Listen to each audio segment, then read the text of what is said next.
सांप और नेवले की लड़ाई आपने भी देखी होगी।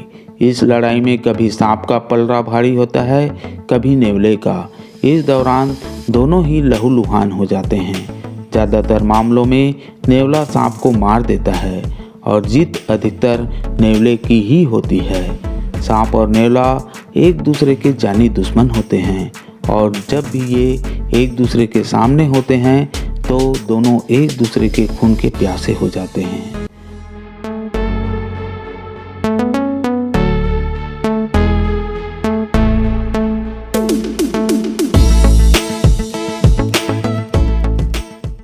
आइए जानते हैं सांप के जहर से क्यों नहीं मरता है नेवला।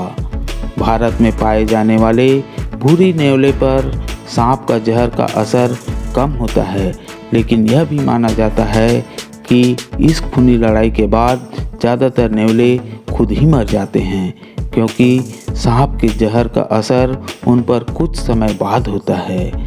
लेकिन ये हर मामले में नहीं होता, क्योंकि नेवला सांप को बड़ी सावधानी से पकड़ता है। सांप वैसे फुर्तीला होता है, लेकिन नेवला बहुत अधिक चपलता और फुर्ती के साथ सांप के साथ लड़ता है और पूरा प्रयास करता है कि सांप उसे डस नहीं पाए। उसका यही फुर्तीलापन उसे सांप के जहर से बचाता है। इस युद्ध में सांप ने नेवले को भी डस लिया तो नेवले पर उसका असर नहीं होता है, क्योंकि नेवले के पास विशेष एसिलोक्लिन रिफ्लेक्स होते हैं, जो सांप के जहर जिसमें न्यूरोटॉक्सिक होता है, जो सांप के जहर के लिए प्रतिरक्षक होते हैं।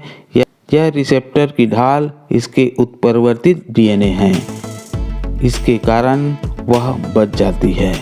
नेवले का डीएनए अल्फा और बीटा ब्लॉकर प्रस्तुत करता है और जो जहर के रिसेप्टर्स के साथ बंधने में अप्रभावी होता है। इस वजह से नेवले की जान अधिकांशतः बची रहती है।